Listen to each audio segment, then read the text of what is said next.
Running a business is hard enough. Don't make it harder with a dozen apps that don't talk to each other. One for sales, another for inventory, a separate one for accounting. That's software overload. Odoo is the all-in-one platform that replaces them all. CRM, accounting, inventory, e-commerce, HR. Fully integrated, easy to use, and built to grow with your business. Thousands have already made the switch. Why not you? Try Odoo for free at odoo.com. That's odoo.com. Hello everyone and welcome to the stephenkingcast, one man's musings on the works of Stephen King.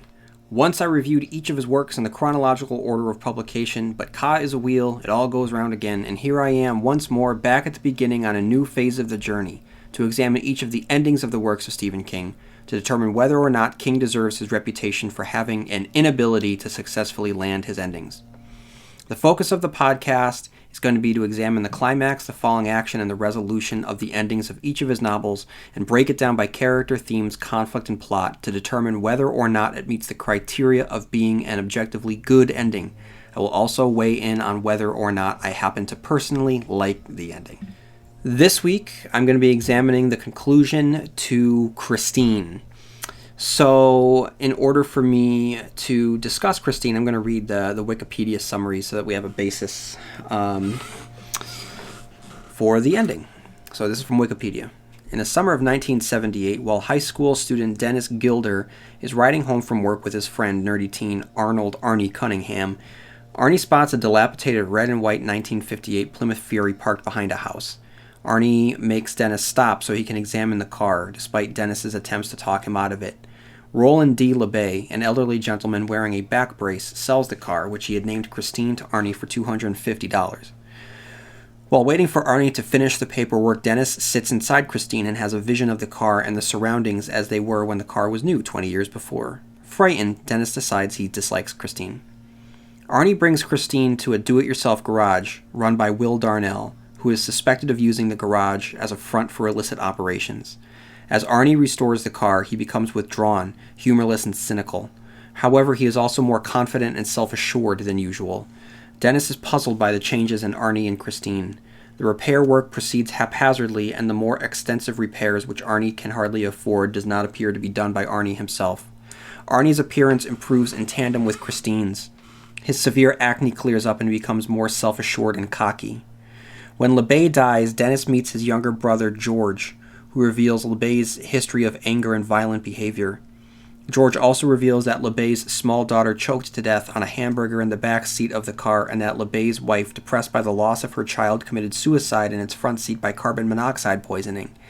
As time passes, Dennis observes that Arnie is taking on many more of LeBay's personality traits and has begun dressing like a 1950s greaser and wearing his hair in a 50s duck-ass style. Dennis also sees that Arnie has become close to Darnell, even acting as a courier in Darnell's interstate smuggling operations. When Arnie is almost finished restoring Christine, he begins dating an attractive transfer student named Lee Cabot. Arnie's parents refuse to keep Christine at home and force Arnie to put it in an airport parking lot. Soon afterwards, Clarence Buddy Repperton, a bully who blames Arnie for his expulsion from school, learns where Christine is being kept and vandalizes the car with help from his gang. Arnie, unaware of Christine's ability to repair herself, pushes her through Darnell's garage until enough of the damage is undone for her to run, then drives her around and around the junkyard until she's brought all the way back. Arnie strains his back in the process and begins wearing a back brace the same as LeBay did. While on a date with Arnie, Lee nearly chokes to death on a hamburger and is saved only by the intervention of a hitchhiker who uses the Heimlich maneuver. Lee notices that Christine's dashboard lights seem to become glaring green eyes watching her during the incident, and that Arnie half-heartedly tried to save her by ineffectually pounding her on the back. She then realizes that she and Christine are competing for Arnie's affections and vows to never get in the car again.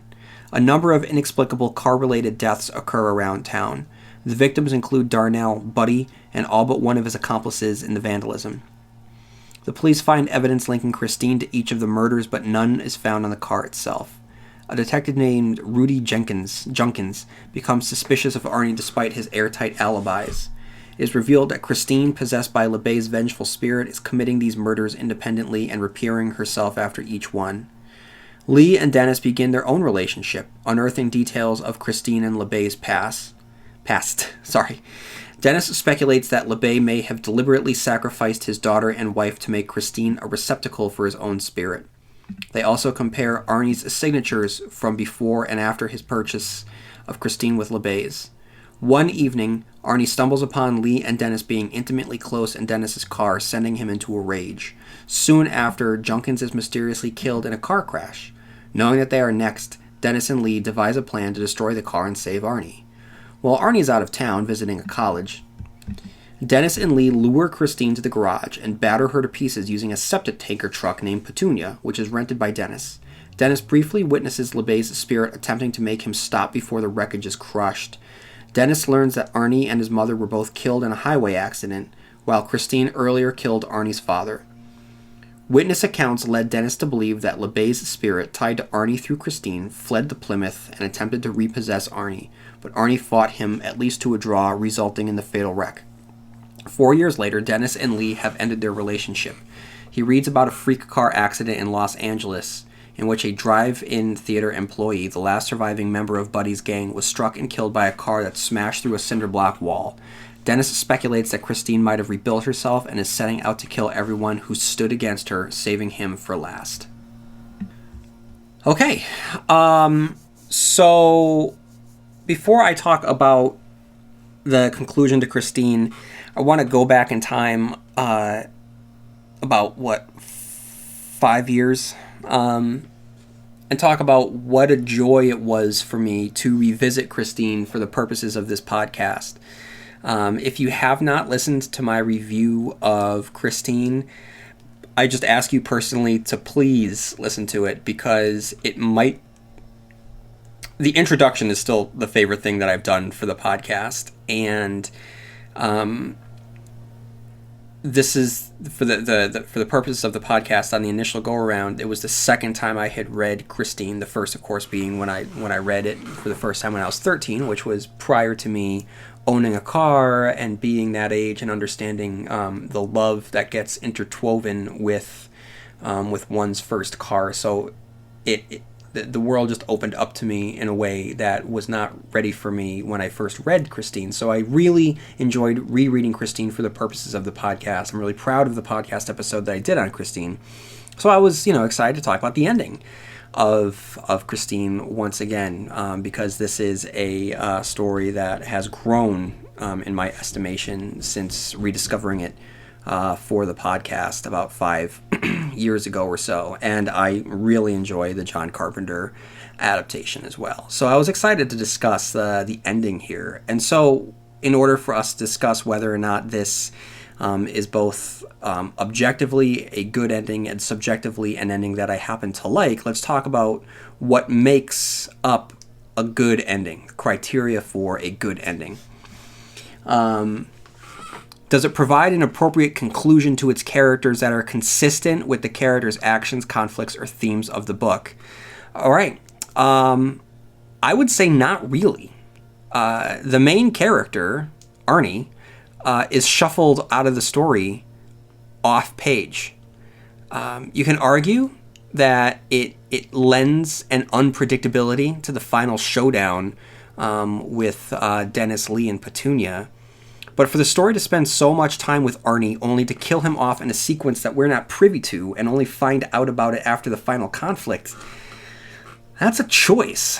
I just don't know if it happens to be a good one. I'll say this. It works in a sense that the novel is a love letter to the teenage death songs of the 1950s. And by relegating Arnie's fiery fate off page, then it turns his tale into its own teenage death song, one to be sung by the surviving members of his tale. However, in terms of traditional storytelling, it's an odd choice, and to not have him factor into the final showdown, it's a wasted opportunity. Either he is a part of Christine and his obsession and jealousy fuels the car as he tries to kill his best friend and former girlfriend, or his function with the conflict is that of a wild card. Will he be able to resist the allure of Christine? Will it be a three-way showdown between Roland LeBay, Arnie, and Dennis/Lee? By removing Arnie from the confrontation at the end, a book that up until that point had been a story of the corruption of of Arnie's soul is rendered moot because the character whose soul was being corrupted no longer factors into the conclusion. So unless I'm missing something, unless I'm missing some sort of thematic statement that supports the character's removal from the conflict itself, I cannot, or the climax itself, I can't state that this is an appropriate conclusion to the characters, when, if not necessarily the protagonist, because so much of the story is told through Dennis's eyes, but the character who is the center of this book, with him being gone, I just don't feel it's an appropriate conclusion to its characters. Next question is around plot. Does it successfully wrap up the plot? Specifically, do the events build upon one another with consistency? Yes, I would say so. The haunted car is crushed beyond repair, or so it seems. And the ghoulish button at the end allows for the ghost car's revenge to continue in the minds of the readers. So, it's a win-win from a plot perspective. Does the conclusion serve the theme, symbolism, and motifs? I would say not particularly. For a story about addiction, teenage love, teenagers moving into adulthood, the conclusion of the story doesn't seem to service any of the themes and instead gives us a straightforward showdown that includes a large piece of machinery battling a smaller piece of machinery. One happens to be possessed by a ghost, and the ghost being there itself. Again, I think that if you remove the character, when so much of the themes had been wrapped up in the character's struggles and devolution into a more corrupted state. By removing that character, you're removing the themes, and the things that, fueled the engine of this particular book are gone. You have an inert theme there at the end, one that's just stalled dead on the side of the road. Came up with that one as I was speaking, pretty proud of that. Are there other factors that we need to consider? This question is kind of an X factor. Is there anything within the book that is not covered in the terms of the theme or the plot or the characters that I think that we need to discuss? And I would say, are there other factors that we need to consider? I mean, there's a sheer ridiculousness to the ending of this novel, but you can't deny that it's thrilling. From when Dennis and Lee start planning their scheme, to the defeat of the Haunted Fury, to the showdown in the garage, it's hard to put down. And that's a testament to King's ability as a storyteller. I don't think that it serves the characters very well. I don't think that it serves the themes very well. I think that the way that he is able to construct the plot through storytelling still demonstrates his ability as a writer and why he's been put on this earth. Whatever issues that I'm having with the conclusion of this book, I can't say that it's not an enjoyable read. It is. It is an enjoyable read. You can't put it down. I want to know what happens, but I just don't think that it fulfills the potential of what the 2/3 leading up to it promised us. Another question that I have been asking here and there is the most famous scene included in the conclusion of the book. Now, this is not... this again is more of a factor that we need to consider, because there's nothing to say that the most famous scene has to occur within the conclusion. I don't think that it hurts a conclusion to a story if the most famous scene occurs within the conclusion, but this is a question that I just kind of like to mull over. And for me, the most famous scene of Christine doesn't really happen in the book. It happens in the movie, and that's the show me scene. And off the top of my head, I can't remember if that particular scene happens within the book. But I would say that once Christine comes alive and starts killing the characters, that's the most famous scene. Although which death I can't quite remember off the top of my head as I read this, but I would say that the showdown at the end with Petunia is not the one that's remembered the most, personally. So what it comes down to is this. 2 questions. Is it a good ending, and do I like the ending? All right, so up until this point, we have had I've covered nine stories of Stephen King's endings, and at this point he has been 9 for 9 endings that I feel that, based on the criteria that I have examined the endings through, I feel that the books have been both good, and they happen to be endings that I like. So this is the 9th, and this is what I have to say. Do I like the ending? Yes. For the X factor that I had discussed, I said that it's hard to put down, and that says something. I'm enjoying it. I happen to like it. But based on everything that we had discussed in terms of characters and plot and theme, I do not think that it's a good ending. Arnie's off-page death and the lack of the thematic wrap-up takes away from the impact of what the ending could have been, and I think that that's a detriment to the conclusion. So what that means is that right now the tally is that I happen to like 9 out of 9 endings, and only 8 out of the 9 endings are good. Only 8 of the 9 endings are good, and that's still really, really good. The whole reason why, one of the reasons why I wanted to do this this new focus on the podcast is to talk about endings. So what if I don't think it's a good ending? I just said I like the ending, and I also started off the podcast by saying that rereading Christine was one of the greatest joys that I had in launching the podcast and doing the podcast. It's going to be a book that I go back to again, and I'm probably going to love it again. And so just because I don't happen to think it's a quote-unquote good ending, it doesn't take away from the experience itself. I do, the more that I engage with this particular examination, I do feel as though we put too much of a weight on endings.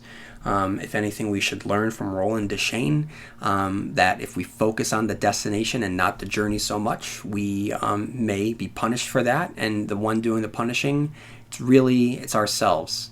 And in some cases, very controlled masters of the art who know how to punish us. Because there's running a business is hard enough. So why make it harder with a dozen different apps that don't talk to each other? One for sales, another for inventory, a separate one for accounting. Before you know it, you are drowning in software instead of growing your business. This is where Odoo comes in.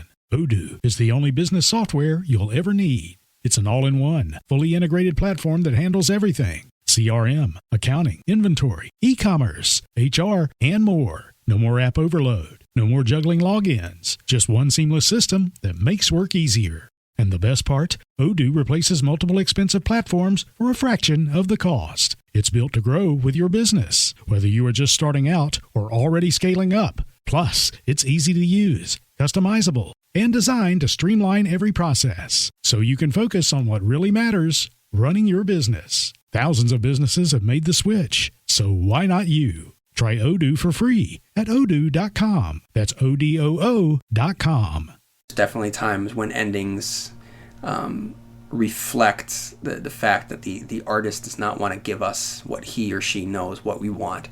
But for the most part, we're the one that punishes ourselves. Okay, guys, that's all that I got. It's a short episode this week, but I wanted to definitely put it out there for you so that you have something to spend the time with as we all continue to quarantine, and I hope that everyone is staying safe. Oh, wait a minute, I lied. I'm sorry. I do have some recommendations for everyone on top of the podcast, something to keep you entertained and busy as we continue to self-quarantine. So a couple recommendations that I have. What We Do in the Shadows has returned, so you can check out the entire first season and the first 2 episodes of the second season. My wife and I watched the first episode of the second season last night, and it's just a lot of fun. If you are not familiar with What We Do in the Shadows, it was a film that came out a few years ago by Taika Waititi and Jermaine Clement.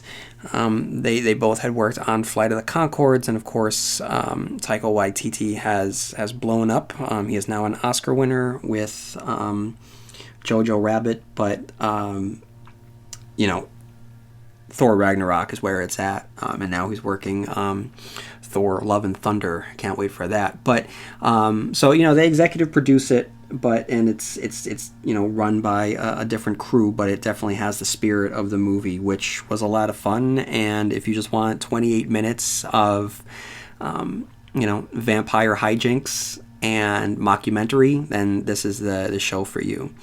I don't know if I remember correctly, but whether I talked about this on the Gunslinger episode or not. But if you are a fan of Star Wars and you want to just get away from the constant argument about whether or not The Last Jedi is the best movie or the worst movie, whether or not Rise of Skywalker is a good, going back to conclusions, but whether or not it's good or it's bad, and you're sick of the just how volatile Star Wars discussion is online, and you just want something that is pure and manages to do what live action cannot do at the moment, which is unify Star Wars fans, then everyone should really check out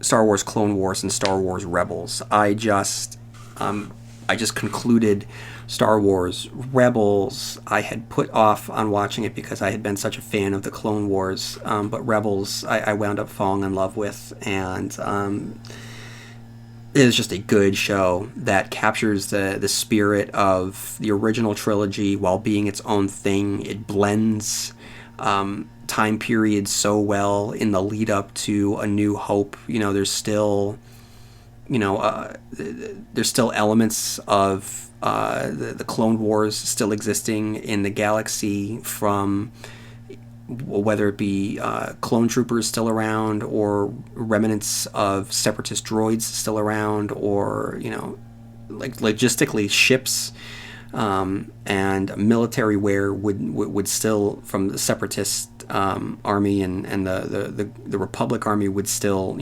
be around, and characters that you had known in the Clone Wars who are trying to find their way in a new Imperial controlled galaxy are still around. And there's just this cool blending of eras, and it both honors all aspects of Star Wars while pushing Star Wars forward. And Clone Wars does what Lucas himself could not do in the live action movies, and make the Clone Wars be legendary, and it really gets into the political intrigue of these particular wars, and really examines, I think I did talk about this last week, and it really examines the toll of the war on the expendable warriors fighting. One puppy, one puppy, one. I don't know if you can hear that, but that's my daughter. And Clone Wars is great. It's wrapping up its series on Disney Plus. The Siege of Mandalore Part 1 just aired this past week, and my mouth was open from the second it began and my mouth has not closed since, because it just raised the bar in terms of what it was trying to do. So I strongly recommend it, especially if you're fans of The Mandalorian. I feel like you almost need to watch the Clone Wars and Rebels in order to get the most out of The Mandalorian, because as much as Jon Favreau is the showrunner of The Mandalorian, the other person whose name is a part of it is Dave Filoni, and Dave Filoni was the showrunner and visionary behind Clone Wars and Rebels. So, spoiler alert for The Mandalorian, when you see the Darksaber show up at the end, that in order to understand the significance of that, you need to see the Darksaber in Clone Wars and in Rebels, and the legacy and the history of this, and what it means to Mandalorians, because Mandalorians play a massive role in both Clone Wars and Rebels, not just The Mandalorian itself. I'm very fortunate that I was able to catch up on the last season of Better Call Saul. I loved Better Call Saul when it first aired, watched the first 2 seasons. The first 3, I don't even know where we are right now, but I fell off and I was able to get back in, and the meticulousness that Vince Gilligan and his crew have when crafting each episode, each minute within the episode, knowing what's right for the characters in the moment and how it's going to pay off for them later on down the road, what it means for Breaking Bad. It's just really amazing, detailed storytelling, and you know it's in its own way as tense as Breaking Bad, with much lower stakes in some ways and greater stakes in other ways, because it's about the corruption of potential, of what someone can be, and it's about, you know, when someone's potential runs up against you know, the limitations of society and what's accepted and what's not, and there's classism, and there's you know, who we are at our core versus who we are, you know, who we want to be, who others see us as. There's a lot to the show. The performances are fantastic. Everything, the writing is fantastic. It's just a really good show. It's obviously not as high octane as Breaking Bad, but it's definitely in its own way as good, if not a better show, because from the jump, it started with the creative team at its highest power, coming off of the finale of Breaking Bad.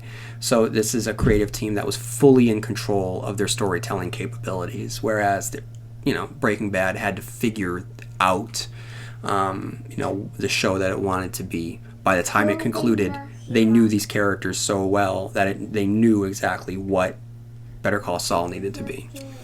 And lastly, I finally signed up for Shudder, which I'm really, really enjoying. We watched Cursed Films, which is just you know, each episode is just a short, you know, look at different films that have the quote-unquote curse.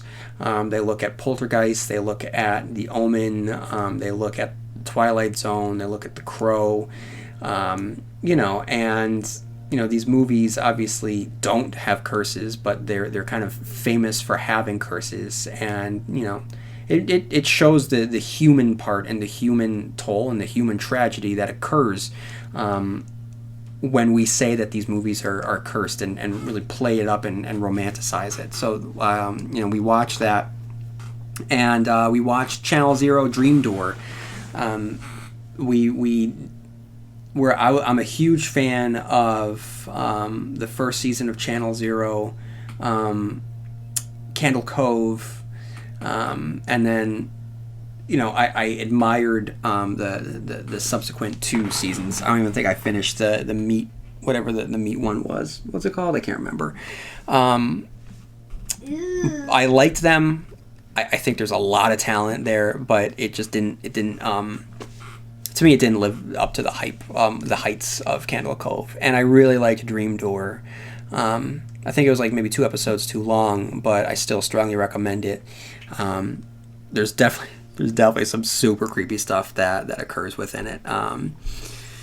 And now that I have Shudder, I'm going to check out Creepshow, Joe Bob's Drive-In, horror noir. I'm very excited to have Creepshow. I should have gotten it a long time ago, but I finally have it, so stay tuned. Okay, guys, next week I'm going to be reviewing the conclusion to Pet Sematary. So in the meantime, you can get all my thoughts on Pet Sematary in my review of the book itself, my review of the Mary Lambert movie, my review of the recent adaptation that came out 2 years ago, and I'll get into the ending next week.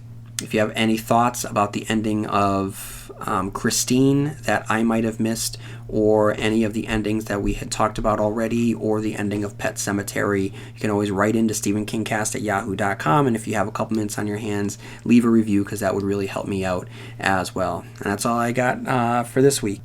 So may you have long days and pleasant nights, and I'll see you here next week, where MOON spells Stephen King Cast. The second round is this weekend, and now you can trade on football legally nationwide on Kalshi. Right now, Houston is trading at 39% to beat New England. That means a $100 trade pays $257 with a win. On Kalshi, you're trading against your peers in a live market, meaning there's no house. And as the odds change, you can buy in and out of your position all game long. For a limited time, download the Kalshi app, use code IHEART, and get $20 when you trade $100. KALSHI, Kalshi. Trade on anything.